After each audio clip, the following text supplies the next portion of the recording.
Okay, so we need to go get another add-on. There is an add-on that does that. It's like Why is it an add-on? Why doesn't the video game just do it?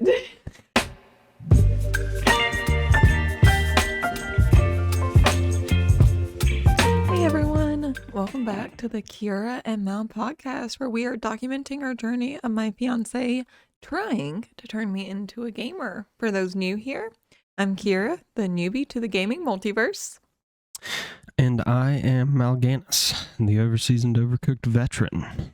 So, I wanted to talk about game publishing companies, how they have lost their minds and can't seem to go a week without stomping on their own nuts.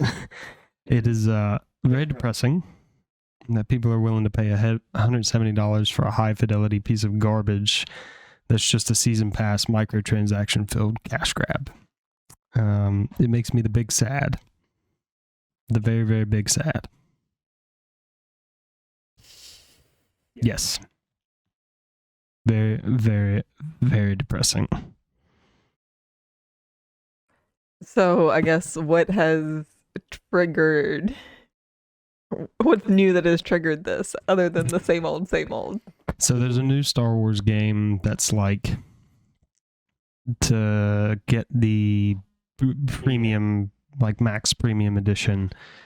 It's to get like early access and to get like premium only quest and season pass is like $170. Base price for the game is $70, which is dumb on its own. And it's just like awesome. You're selling core parts of the game is like this massive premium thing. And then there's a new Assassin's Creed coming out that's following along on the same path as well. It's like it's a single player game that's going to have a season pass, and it doesn't make any sense to me. It's like, yeah, let's just monetize everything. Just go ahead and monetize everything. Like we're entering the era of the indie developer. I hope, fingers crossed, of people who aren't driven solely by shareholder happiness and stock prices. But it hurts my soul to see. Things didn't always used to be this way. I remember a time when it was like, hey, here's half of our game, please play it and then buy it and tell us if it's any good. You know what I mean? Mm-hmm. Like, it was pretty nuts how good demos for games used to be. Like, I remember playing demos over and over and over again because they were that good. You know what I mean? I'm wondering if maybe the overall quality of video games has just gone down in general. So, and that's kind of my thing about the high fidelity piece of garbage. It's like they don't really care about gameplay or game design or like quest function or mechanics or anything like that. They're like, is it like high fidelity graphics? Yes, no, yes, okay, then we're going to charge through the nose for it. You're basically paying for pretty video games, not good video games. And that's the bit that's like driving me crazy. Don't get me wrong, I love a good looking video game. I love Star Citizen because it looks incredible, but also it's a fun game to play, for me at least. Maybe not for somebody else, maybe not for you. World of Warcraft, still not your thing. And World of Warcraft, especially like Season of Discovery, kind of looks like crap. It was great in 2004, but but the gameplay is really good. I find the gameplay very, rewarding. So yeah. I don't like the go here, do this, come back, go there, do that. Like, I feel like I'm doing chores. Okay. I don't know how to remedy that. I don't know how to explain it to you in a way that's not going to make you feel like you're doing chores. And I get it from like a perspective of dailies, where it's like, oh, I got to log in, I got to do my daily. Well, you know what I mean? Those. I hate video games that require you to like log in every single day and do something. Yeah.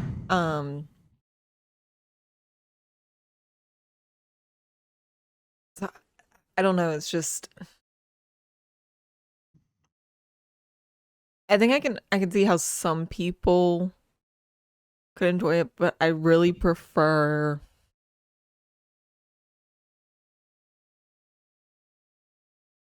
I think my mind just went blank. What's the other video game I played?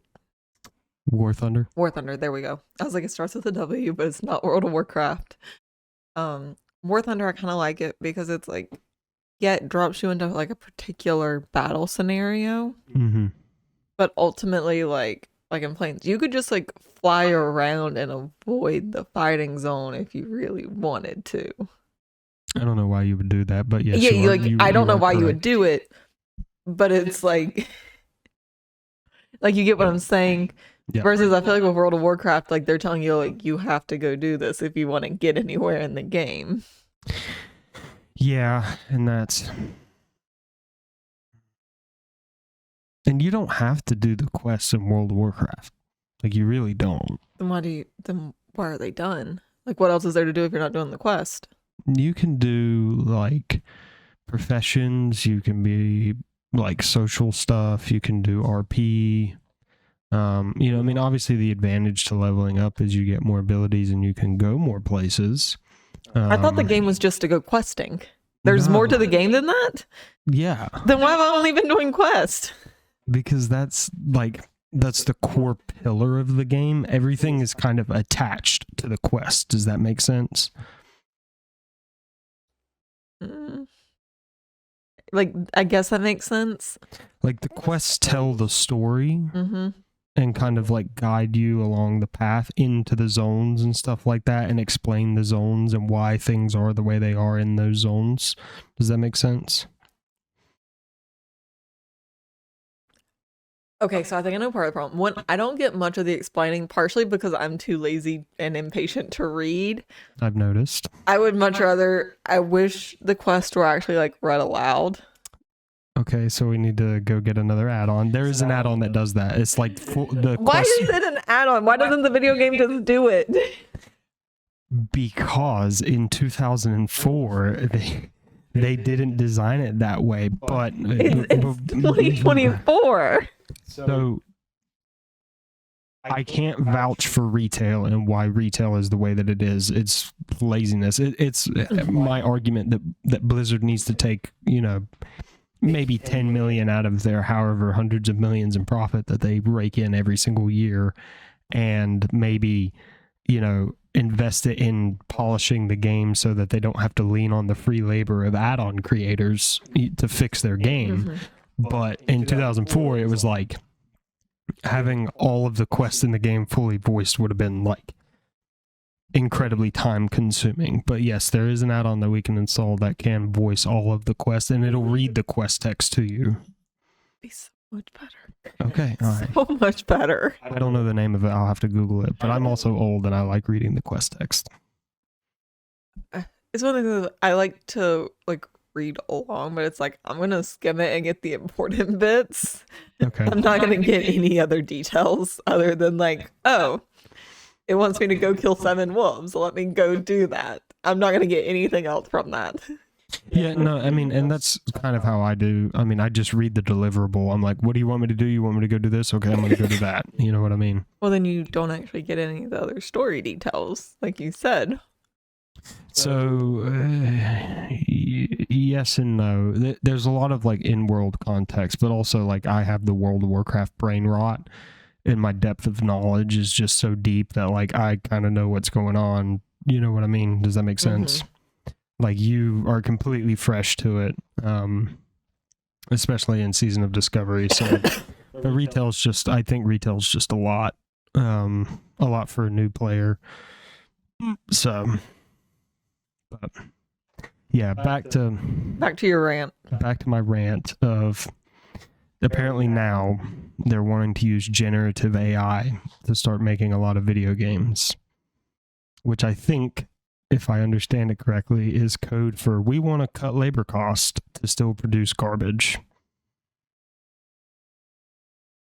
And don't get me wrong, I think AI could definitely be implemented in helping create video games. I'm going to say this, odds are it already is being implemented by the engineers. Mm-hmm. Because, and this is what I'm going to say, as someone who uses AI to do their job and to help out, it is a great resource in writing code. Right. And I think that's fine. Like the amount of times, even just like this week, it wasn't like copy and paste. I changed like some names and stuff, but I couldn't figure out why my code wasn't working. Right. I was missing a semicolon that I missed. I just didn't see it. And nice. That was something that beforehand would have taken me an hour to find. Right. And putting it into ChatGPT, and it's just like, oh, you idiot. It doesn't say that, but that's like, that might as well be the deliverable. And it's just like, this is where the semicolon goes, and it fixes it for you. And it's amazing because every software developer, anyone who has ever written just about any more than a hello world has had the experience of having a code that doesn't work and spending hours trying to find what is wrong with it. Yeah, no. Like, we've all had that experience at least once. My fear is not that they're using it to proof code or to develop concepts or to like expedite the production of things. It's like the middle management and higher ups are thinking, well, we can just have AI build the entire game and do all the art and do all the dialogue and do everything, and then it'll just create a soulless experience. Because like, yeah, have you've read like papers written by ChatGPT? You're like, no human speaks that way. So, and this is the thing that I feel like is a misconception, especially for people who don't use it for coding purposes. Is not capable of doing it. Right. I've had so full disclosure, I work in data analytics now. I was not trained in data analytics. So I've had to learn SQL on the job. Right. That's just something that it's pretty simple. But when you're learning a code, ChatGPT makes it so much quicker. Yeah, no, I definitely can get that. And so I had a problem that I needed to solve and figure out how to do it in SQL. So I went to ChatGPT as like a resource. And if I was to have copied and pasted the ChatGPT code, it would not have worked. Right. Meaning it wouldn't have ran at all. Because within ChatGPT, there were errors, just how humans make errors. Right. I've seen it where it has changed the variable name in the middle of a script before. Very subtly. Like, you could tell they had just slightly changed it. You could tell it was the same variable, but that's going to break your code. Right. ChatGPT or any other AI software cannot just replace the engineer, but it is a great resource to help the engineers, which I think is a great resource right now because there's a drastic change in work culture happening across the board. And I think like there's one second. Bless you. Sorry. Anyone who spent any amount of time on social media has seen and heard conversations around like there's no reason to work over 40 hours a week. Right. A lot of people are almost like a boycott to any amount of overtime unless there is some benefit to the employee. Yeah. Because that's someone like, I don't like working over 40 hours a week right now. The only reason I do it is the fact that I need to accumulate time to take off for our wedding. Right. But there's a benefit to me of if I want to take off that time for the wedding, I need to accumulate leave through overtime. You need that compensatory time. Otherwise, like, I'm not going to have enough. But it's like, I don't make more money if I stay an extra 5 hours. Right. Yeah. And it used to be, and I saw this a lot in the engineering world and development world. people would stay and work over 40 hours for the love of the job. And a big company, and I don't have an inside to know if they're still like this. Right. But from what I've heard, like SpaceX was a big one where people would work 80 hours a week. No, thank you. Done it before. Don't want to do it again. It was like very minimal that someone would actually work 40 hours and go home. And now that was several years ago. The culture could have definitely changed. But part of it was a love of the job. It was a love of space, of astronomy, of exploration, of wanting to know that drove them to be willing to do that for no extra money. Right. And I feel like a lot of people are stepping back away from that. Absolutely. And so with that, now instead of, even let's say if it's not 80, let's say it's 60 hours. Well, now people are dropping back down to their expected 40. They have 20 hours of work that needs to be made up for. So I do think ChatGPT is a great benefit to people who have tasks that they need to get done, but they only want to work their 40 hours. And that also allows companies to not have to, I hate to say this, and I feel like people might destroy me when I say this, but it helps companies in the fact that they don't have to hire more people either to make up those extra like 20 hours. Yeah, and my thing is with companies, it's completely transactional. Yeah. You know, like the pizza parties, and I don't want to get on this soapbox, but I'm going to get on the soapbox.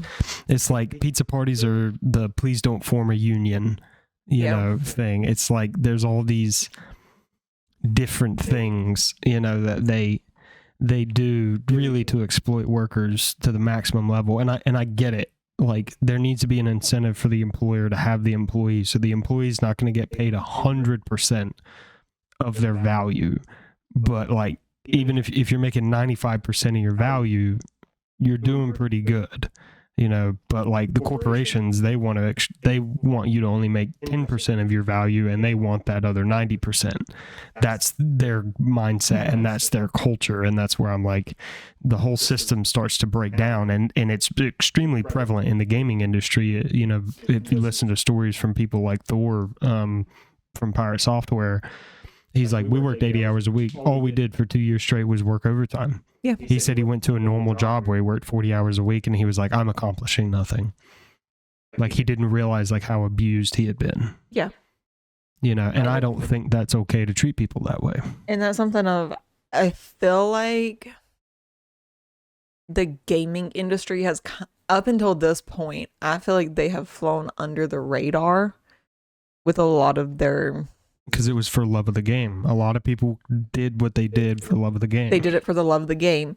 People, the consumers of the video games, didn't think about the exploitation side of things, because there's so many of these stories of like video game startups that started in someone's garage as they were working a full-time job and doing this on the side, and it happened to take off. Like there's so many of those stories at the beginning that there's almost this expectation that that's how all video games are. And I think just now people are coming to the realization of like, oh, they're just like all the other companies. Yeah, they're just like every other IT company in the world. Yeah. You know, they're no, and especially once like private equity firms got involved and CEOs like Bobby Kotick started to get involved, it was like, it became completely centered around employee exploitation and then consumer exploitation via microtransactions, trying to push gambling mechanics, gambling systems with loot boxes and stuff like that. Like I did a video essay on it, and I want to do a follow-up to it, mostly because I want to practice making video essays, because I find them to be very interesting, and I enjoy making them. I kind of suck at writing them and then doing the voicing for them. But like it's all centered around that. It's all centered around employee and consumer exploitation to extract the maximum amount of labor and the maximum amount of revenue from the consumer. And like, I'll pay hand over fist if I'm getting duly rewarded in things that are of value to me. Like, I'm trying to think of like a really good example. Like, okay, so just like on a baseline level, I pay $15 a month to play World of Warcraft. I am extracting far more than $15 a month worth of enjoyment and fun out of it. So it is worth my time to pay them $15 a month to continue to have server access. But when you look at what's a good example, I'm actually going to crap on one of my darlings, and that's CIG for Star Citizen. They just keep churning out ships, but they're not finishing the ships. Like they just dropped another one. It's the Drake Ironclad, I think is what it's called. It could be another 2 or 3 years before you get that thing, but they're like, please pay us $700 for this. And the deliverable is years away.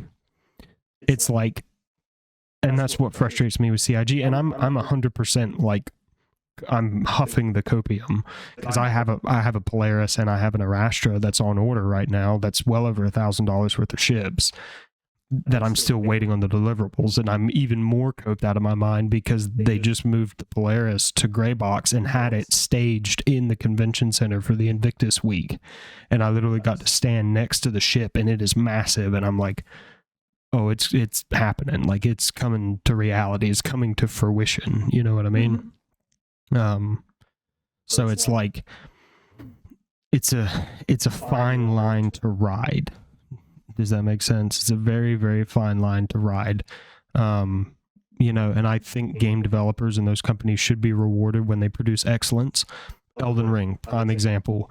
$60 game, dropped it, thousands of hours of fun. Everybody loved it. The story was incredible. The gameplay was incredible. 2 years later, 3 years later, I think we're at 2 years from initial release. They're dropping another DLC for like the first DLC for it, $45. Miyazaki, the head game developer, comes out and he's like, it's going to be 70 plus hours of gameplay if you want 100% the DLC. Like the game was already 100 plus hours. And he's like, oh yeah, here's another game for even cheaper to put with your other game. He's like, yo, we heard you liked Elden Ring, so we put another Elden Ring in your Elden Ring so you can Elden Ring while you're Elden Ring. You know, like that was a Pimp My Ride reference there. If anybody watched that, any old heads watched it. But yeah, so it's like, I think From Software should just win everything and they should be justly rewarded for that. But when you've got game development studios like Ubisoft and EA, which their entire, you know, prime directive basically is to extract as much money from each individual player as possible, it's like for the least amount of effort possible. It's like, all right, man, cool. You know what I mean? It's like sports games. You pay $60 for an updated roster. That's all you're doing. Now $70. Not to mention they've got all kinds of gambling mechanics built into the games now. So it's like you paid $60 for the updated roster, but you also need to put more money into, like, you know what I mean? It's just this whole casino mentality. And I just it's disgusting. And I've fallen prey to it, but I finally learned and figured it out and was like, this is not healthy, this is not good, this is, you know what I mean? So, but the problem is dipshits will keep paying for it, and that's why they keep doing it, because they know they can make money off of it. So it's like, awesome. I mean, that's just kind of the way it is. Yeah. And it's going to continue that way as long as people continue to pay for it. Yeah. No.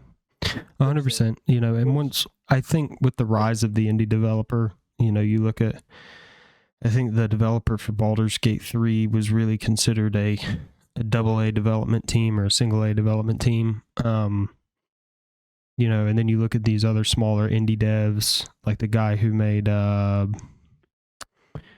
what was the Roblox kid, the furry that made Lethal Company. You know, there was one dude made that game, wildly successful, you know. And that's something of, and this is something I find kind of interesting, because a lot of people are worried about like ChatGPT and other things like taking their job, and it's like, one, it's not there yet. At least. And I don't know if it'll ever be there, to be honest. So part of it is So AI is still a computer program. It is still something that does what someone told it to do. Mm-hmm. So it's like if we went to ChatGPT, like we'll use the example of like making a video game. Right. Let's say ChatGPT did have the capability right now Mm-hmm. to make a new video game 100% on its own. Yep. There's only so many new video games that it could make on its own without people continuing to use it and put ideas into it. Right. Yeah. Like it's kind of like It needs the engineers and the ideas and the things being put into it to continue producing new ideas and new developments. it's like a petri dish that you put bacteria or like a microbiome into, and then it proliferates and grows off of that. It's like if you don't keep feeding it, it won't grow, it won't proliferate, it won't produce anything new. And I think that's where a lot of people seem to lose it. Yeah. Lose the train when it comes to AI, is they don't quite have their head wrapped around that concept yet. But for a lot of people, it just seems like a black box that shoots answers out. So it seems like it almost seems like it's a person that knows everything. Yeah. When in reality, it's not. You okay, sweet pea? No, she's running away. She's embarrassed. Sorry, the cat. Yeah. No, and I think that's what a lot of people don't understand about AI. You know, I think you're right. People perceive it as this black box that just produces solutions, when in reality, that's not what it is in the slightest. But in this realm where we have AI, we have YouTube, there are all these resources to learn how to program and learn different programming languages. Is people can just go and teach themselves how to make a video game, and they can make their own. Mm-hmm. People can go and make their own video game, and then with the help of AI to help troubleshoot their issues where they're not stuck on 2 lines of code for an hour, it's going to help streamline that to where we could get more independent games coming out. Yeah, and I think that'll be good for the industry, because you just have these titans like EA and Ubisoft and Activision that just roll over everything purely with their sheer mass. You know what I mean? And it's just like too much, because they just can afford to do these $10 million marketing campaigns and pre-orders and all this other stuff, and they cut pieces out of their game so they can put them into DLC, and it just like it's so painful. It's so painful. But we'll see if the culture changes. My hopes are not very high that the culture is going to change, and eventually gaming, as I remember it being, will die out. It'll become very niche. Like these indie developers will keep these niche games up, but we'll go 2-3 years at a time before we see another Elden Ring, or we see another Baldur's Gate, or a Lethal Company. That's just kind of like where I'm at, and it sucks that it's that way, but no, I can definitely understand that.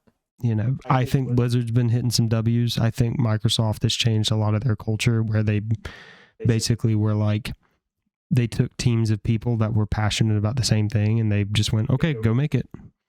If it passes inspection, then we'll put it out there. I think that's how Mop Remix was created. I think that's how Season of Discovery was created. It was, these small unit teams of people that were really passionate about this, and they greenlit it, and they were like, okay, put it out there. Granted, I think Sod's lost the plot a little bit, just because they missed the point of seasonality, but I think Miss Appendera Remix, pretty much hit the nail on the head, other than the Frogger incident. But, they've rectified that for a lot of us. They've just got to get scaling worked out. So it's like, but yeah, there's W's out there. There's some wins out there, but I think I feel like it's just been L after L after L after L, especially after, BSG, and that was a catastrophe. It's funny. It's like it took two competitors to enter the arena and a PR nightmare for them to start like listening to the player base. And it's like the things that they're releasing take time to develop. So clearly they were working on developing them. But why are they all of a sudden now coming out after these massive incidences? Does that make sense? It's like something drove something, you got it. You know what I mean? Like clearly these were the catalyst, this PR nightmare and these competitors were the catalyst for you to go ahead and start pushing these things through.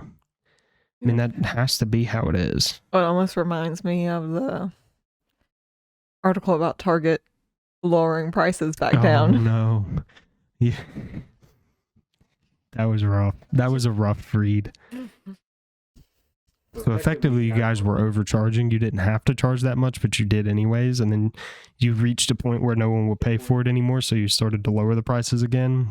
Well, and this is why I wish, so with my engineering program, we were required to take an economics class. Right. Almost everyone at my university was required to take an economics class. Yeah, I had to take an economics class. I want to say there was a couple of majors that didn't have to, but it was like very few and far between.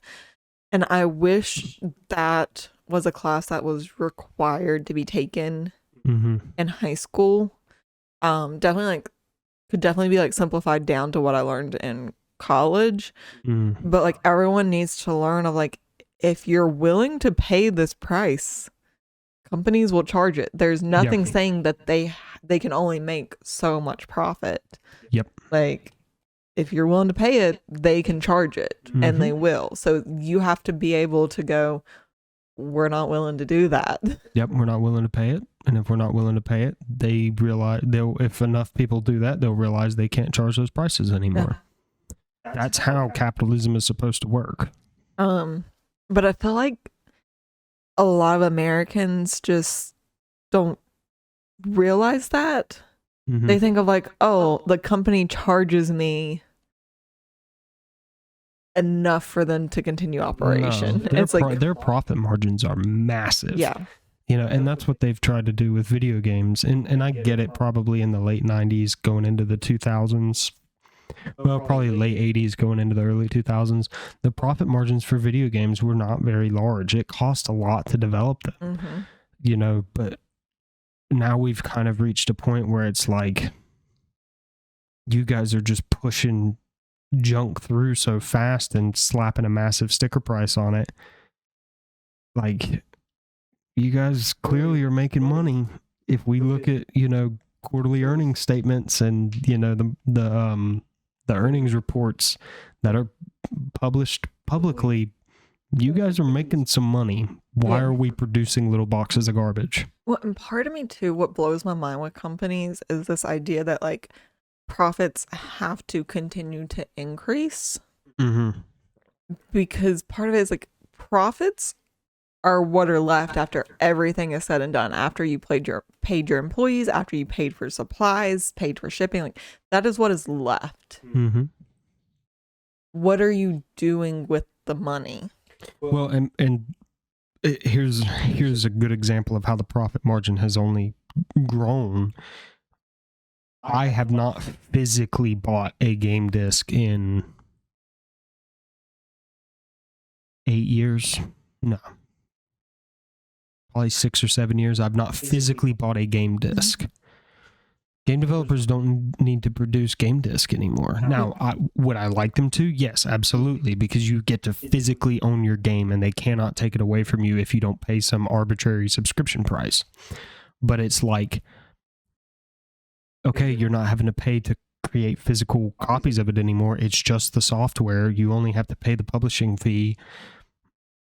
Your profit margins have grown there. You know what I mean? And like I said, part of it is like, and especially like when you see companies whose like their profit only ever goes up. To me, that's a scary sign. And I'll use this example of the first company I worked for out of college. Yep. Small company, I think. It was a small company, somewhere between 60 and 100 employees. Um, and they had slowly been increasing profits, Right. but pay hadn't like increased with the profits for the company as much. Like they had been giving pay raises where it was deserved, and they were keeping up with inflation. But part of the reason they had done that is they were still growing. Right. And so one of the last meetings I had, like they had a lunch for everyone and sat us down and were showing us their plans for the company. Right. And part of the reason, like, they had accumulated all this profit of 3 years, and they straight up told us next year profits will be low. This is what we're projected. And that was because they were expanding the company. Right. There was a building with a lab space that they had rented out for years. And then they had a building that they had bought and renovated and we're moving into that, but it didn't have enough space for all the employees and it didn't have any lab space. Right. So they had built up their profits and were adding a lab on to the company, to the building that they already owned. Yep. And so they knew of like our profits that we've been saving up. This is where they're going. Right. This will allow us to grow and expand. This will allow us to get hire more employees. It will allow us to grow and bring in more money. And they also had like a share partnership, like an ESOP. Yeah. Or your employees own part of it. So like as the company gets more profits, they get more money in their retirement. It's profit sharing is what they're doing. But you know, and they were kind of explaining this to all the employees of like, you know, why things were done the way they were. But like you should see a cycle because in the next year they're going to be spending all that money, but that's going to be taken out of their profits for the next year. Right. Yeah. And so it's like companies should have this like cyclical cycle of profits going up and profits going down. Yep. And to me, it's concerning if they only ever go up. Well, and the way that they do that is through like stock buybacks, do like cyclical layoffs. And to me, it's like that's scary when you see that of like, oh yeah, and that's like I tell friends that work in the private sector, I'm like, don't be afraid to apply for a new job after 2 years. No. That company does not care about you. They will not give you raises. They will lay you off in a heartbeat if they think they have to make their quarterly earnings call. Yeah. Do not keep that resume up to date. Always be ready to apply to that next step. Yeah. You know, set up your own 401k, set up your own Roth IRA. Don't rely on the company because the company does not care about you. You know, and that's just, it's unfortunate that people have to have this mercenary mentality in industry like that. But I mean, it's how it is. But to me, like, it's scary that companies are like that. But also at the same time, like, in a way, and kind of speaking generally for the American side of things, in a way, Americans allow it to happen. Of like Tesla goes and lays off a bunch of people. People are still going to go buy Teslas. Yep, they're still going to buy the Cybertruck, even though it's just this giant steel box of garbage that's falling apart. Yeah, and it's just like, if you're mad about Tesla being able to do this, like you contributed to this problem. Why are you complaining about it? Yeah, and it's like, don't continue to support it if you're mad about it. Don't buy Teslas. Don't buy Tesla products. Don't buy Tesla stock. Though I will say something that infuriates me is there's nothing that limits like how much companies could charge. And again, you could claim that, you know, it's the capitalist mentality of the United States. But the government can set caps on the amount of profit a company makes on government contracts. Yep. Which I think is very slimy. Yeah. Because it's telling. I've seen instances where big corporations who have larger overhead cost will get a contract, because I think it's 20% profit they're allowed to make on government contracts. Don't quote me on that number, but that's what I think it is. Because their overhead is so large, the amount of profit they make, but they can charge the U.S., let's say, like the U.S. consumer, the U.S. government, contract, whatever, like let's say they're buying an aircraft part, because this is the side of things I know the most about.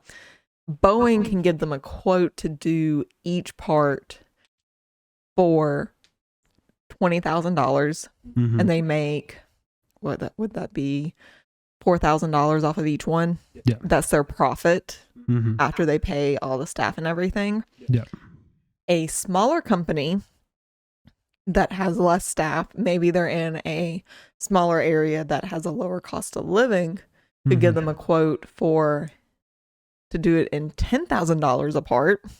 Oh, they subcontract out and collect the rest. No. In my understanding, no. Okay, so I'm not understanding what you're saying. Let me finish my thought. Okay. So the company can do it in $10,000, but let's say they're also making $4,000 profit. They're charging more than that 20% profit margin off of what it cost, because they have to give a price breakdown. So both companies are making $4,000 profit. Yeah.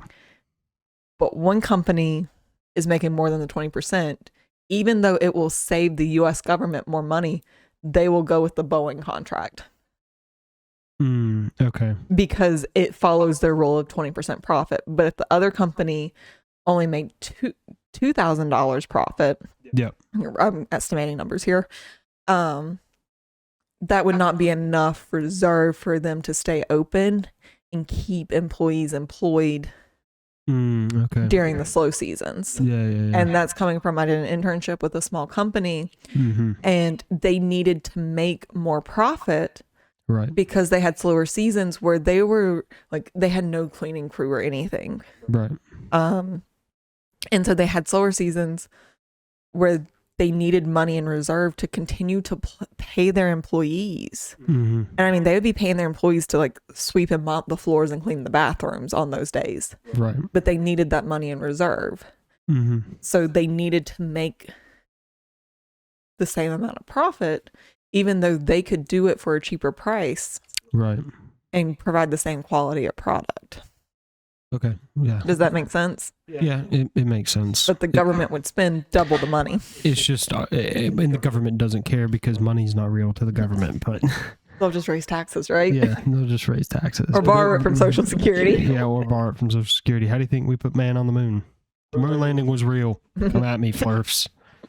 Go check out Veritas's Flat Earth 7-hour documentary dropping in like 6 or 7 days. It's going to be awesome. I can't wait. I just want to read the comments. They're going to be hilarious.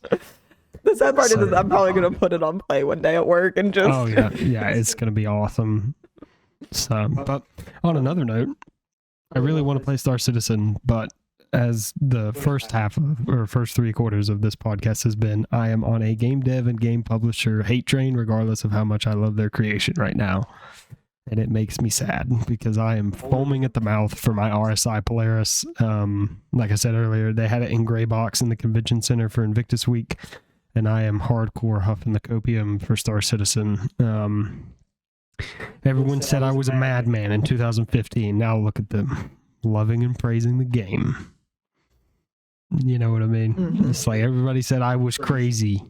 Everybody said I was a madman. But yeah, they've been pushing through. I think now that Squadron 42 is like entering its last 5% of development for completion, the amount of system improvements that have been coming through have been really helpful with the gameplay experience. They even added a tutorial, which is good. They still need to work on like ship interfaces a little bit from what I understand. And I'd like desperately, please, God, Chris, listen to me. Please give the Carrack another polish pass. It needs another polish pass. What is that? It's one of the big exploration ships. It has like a buggy ladder in it, and they need to finish the modules. And because I know you have modules, because you have modules for the Retaliator for sale that are usable in game right now. Give me my Carrack modules and make the side doors open up for the cargo base. I know you can do it. So, but yeah, that's on its way. But yeah, I'm pretty stoked for Star Citizen. We might do you watch me play and provide commentary, or okay. something like that. And We'll see how good the physics are. You can freak out about the aerodynamics and be like, that brick can't fly like that. I mean, if it's in space, well, you can. So the issue is just how did it get to space? Yeah, you can fly from space into atmosphere with no load screen. You can fly from planet surface out of atmosphere into space if you want. We'll see. We'll see how good it is. Okay. Yeah, it's looking good. Star Citizen's looking up. I know a lot of creators. I think Star Citizen's about to hit its, what was it, 2018, 2019 Tarkov phase. Like when they, if CIG would do drops for the big Star Citizen streamers, I think the game would really start to go insane. But, you know, there's a lot of detractors and haters, and I definitely think that their position is well warranted, and their emotions and feelings are completely justified that they feel that way, you know. But I'm coped out. I'm huffing the copium right now, so I'm just super stoked for my space game. But and I want my Polaris. But yeah, I'm pretty stoked for that. But like I said, you know, for every good thing a game development company does, they do like 5 bad things. Like, isn't that every company? Yeah, it's like the Drake Ironclad. I'm like, did we need this ship? No. Is it cool? Yes. Am I glad that Drake is continuing to get cool ships? Yes. Should it be as expensive as it is? No. Should they have said anything about it prior to it even entering Gray Box? I don't think they should have. You know, they have a really bad habit of they just keep releasing ships and not finishing the game. And I'm like, this goes back to our earnings thing. Like they're trying to maintain like earnings calls. And you've got some psychopaths out there with more money than common sense that have literally bought every single ship that has come out in the game. And I'm like, my brother in Christ, you're never going to fly them all. Why? I have some interesting thoughts on that, but it's one of those things that it's just like speculation. And there's really no way to know for sure why they're doing it if you can't see behind the screen. Speculate away. So one speculation I have, and as someone I've seen Star Citizen on your screen, I have never played it. Mm-hmm. But as far as when it comes to finishing the game, I'm wondering if they have like a group that is working on finishing the game and another group that is working on like spaceship creation. Yes, that's they are very open about that. Okay, so that would be part of it. Is so this group is kind of their bottleneck with as far as finishing the game. So like let's say they're waiting on this group to finish the game. If the other group, if they made all these ships, they're like sitting ducks. So their only option is, if they're not creating more ships, is to lay them off. Yeah. No. Or potentially move them to a different game, but depending on... Here's the problem with that speculation is they have a massive back catalog of ships that are unfinished and unreleased. Oh, okay. They're not out of ships to make. There are ships that were announced in 2015 that still have not been released yet in game. You see what I'm saying? Mm-hmm. So it's like, why do we keep producing more ships if we're not done with the ships that we've already said we're going to release? Okay, it could be, and this is coming from someone who has a boss that does this, is excitement around all of it, and they keep ping-ponging because... Are you sure you don't work for Nikita Buyanov? Because he drives me crazy on Twitter. He just like prime example. He just came out and was like, there's going to be map to map travel. It's like, great. You promised that like 6 years ago and you kept teasing it. And then like there's he like leaked, yeah, you might be able to call in mortar strikes. It's like, Christ, just finish the game and get us to 1.0. Stop adding stuff. Like, the system bloat is just insane. And that We have that, so we're constantly adding stuff, and it seems like Chris Robertson's bad for that too. before it's like, done, we're pulled into another meeting. I'm like, hey, what about this idea? And I'm like, do you want us to finish this one first? yeah, it's just this endless train of like the system just. And I definitely think part of it is, I don't want to say a disconnect. Okay. But like management is seeing one thing and the programmers are seeing a different thing. Yeah. So you have to think of like managers are kind of seeing it from like a user standpoint more so. And it's like, oh, we made really good progress on this. What about this idea that someone else brought up? Where are we on that? And they kind of like force you to zigzag. Yeah. Because all they saw was progress. They don't always think of like, there's still like 40 more hours of work that needs to go into this. Yeah. I definitely get that. And like, here's like a really prime example. They just completely reworked the entire menu system. We have in-game maps. You can put waypoints and it'll guide you to the waypoint, and like, great.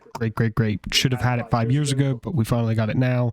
It all seems to work very, very smoothly. It's great for the new player experience, especially with the redesign of the environments to like the whatever convention centers this way, the spaceports this way, and then you can pull up your map and put a pin on it, and you have a little mini map that gives you the golden path that takes you to it. So I think that's great, but they still need to rework the inventory system. So they're like halfway there. Yeah. But I get that they're basically their teams are moving in circles from like problem to problem, from what I understand. And I would love to see behind the curtain of like what the management structure is like. I'll show you the development map, the roadmap. It's a little confusing. I still don't have my head around it, but it's like, it's interesting to see every iteration that they've been through. And I will say some managers like it to like fix a little here, fix a little there, fix a little here. Yeah, just try to keep the fires out. Yeah, and just kind of like, instead of getting like one thing out to completion, they want to see progress on everything. Everything at once, kind of rising. But then you could kind of get into like the like finance argument of things of like, if you're spread so thin, you make progress on nothing. But if you like target one specific thing, and to me, as a developer, I personally prefer to like hyperfixate and get one thing completely done.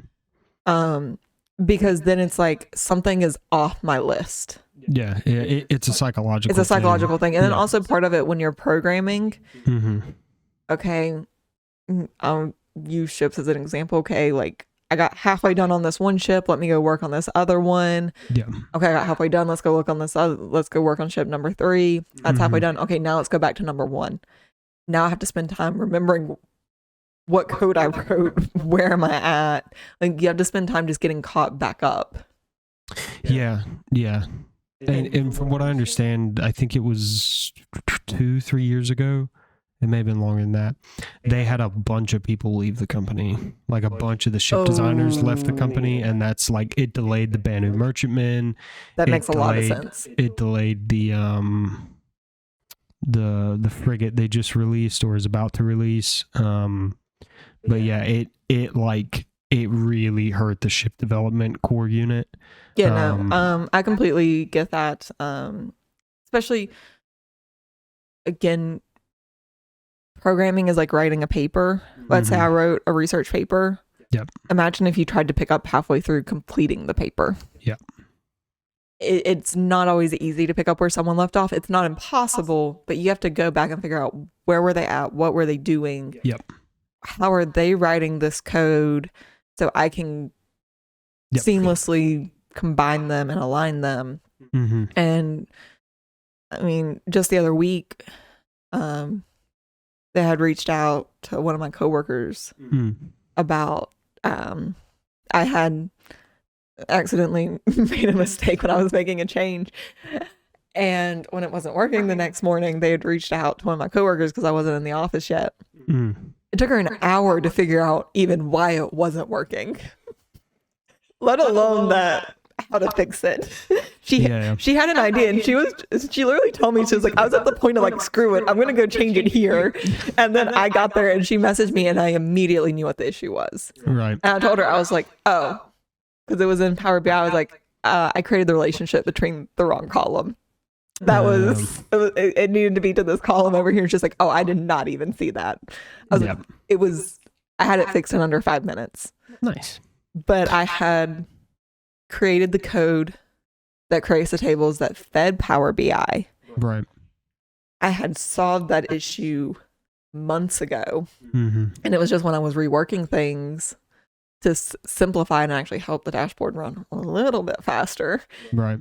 That I made a mistake. It put it to the wrong column, but it was like I knew exactly what it was the second she told me. Yeah. I saw the screenshot and I was like, oh, whoops. Yep, I know what's wrong here. But it's just one of those things of, again, it takes time to figure out what someone else did. Yeah, and I think that's probably what's delayed a lot of these ships. And I think a lot of them as well, it was like a really good example being the Carrick, and then because the Carrick is actually out, but they haven't finished all of its mechanical like functionality yet. And another really one prime example of this is the Endeavor, which is this science ship. Well, they haven't developed the science gameplay loop yet, and it's supposed to be an extremely modular ship that has all these different modules for these gameplay loops that they haven't developed yet. And it's like, well, how do we finish this ship if we haven't finished the gameplay development loop yet? Yeah. And it's like, it's these two things that are intrinsic to each other that makes the ship relevant. It was like salvaging and mining. It's like we have mining ships, but we have nothing to mine because we haven't developed the mining gameplay loop or the salvaging gameplay loop. So it's kind of like, I think that's what's holding some of these ships up, but there's a lot of combat ships. The Idris, that's what I was thinking of earlier. Like the Idris should not have taken as long as it did to develop. The Polaris should not be taking as long as it should because they're strictly combat ships. We've developed the combat gameplay loop. Let's get all the combat ships out, and then let's focus on the gameplay loops for the mining, the salvaging, the science, the research and development, and all these other things.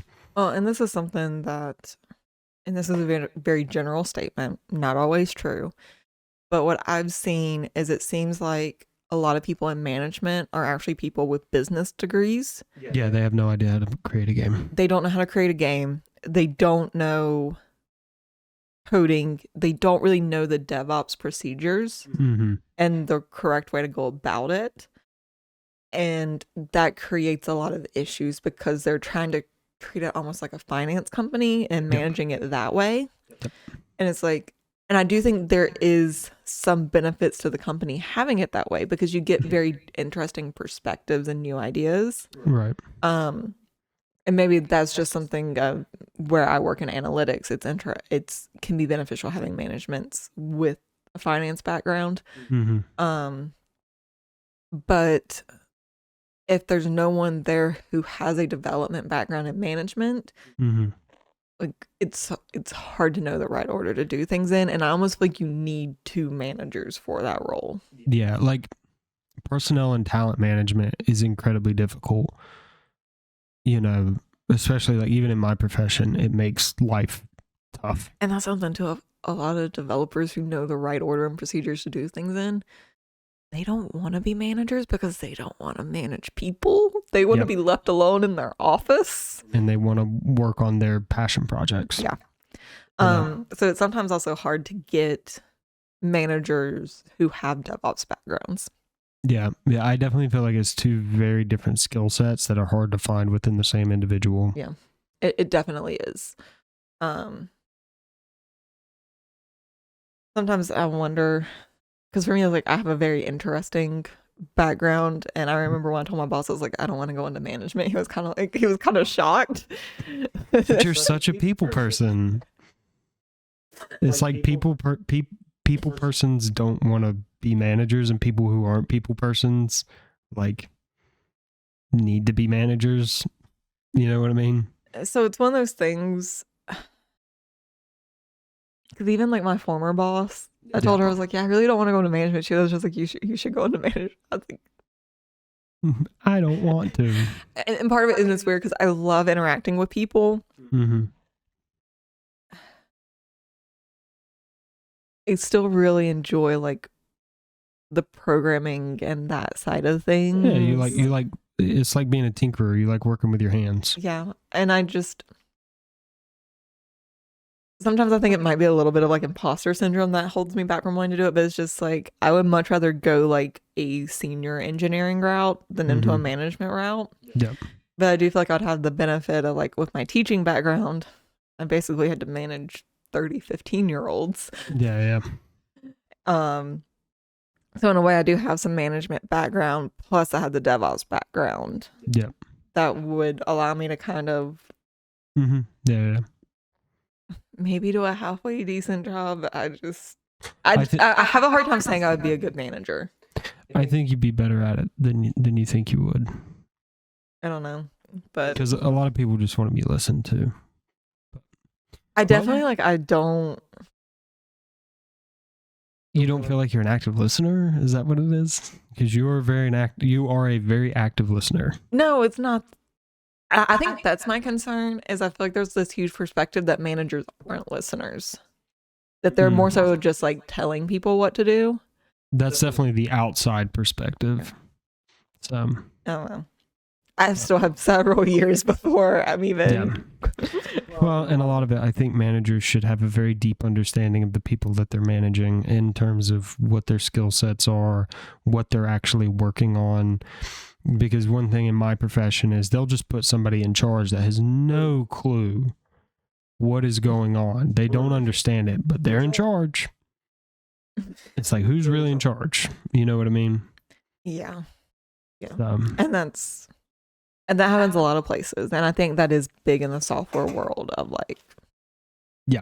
Because developers are intrinsically a particular type of personality. And managers also tend to have a particular type of personality. And those are not, in general, the same personality. Yeah, they are not the same personality in the slightest. But all right. Well, thank you so much for coming and hanging out with us. We hope you enjoyed the content because we love making it for you. If you made it this far in the video, thank you so much. We love having you guys and we hope you enjoyed it. Also, if you would like to watch our podcast ad-free, check out our Patreon.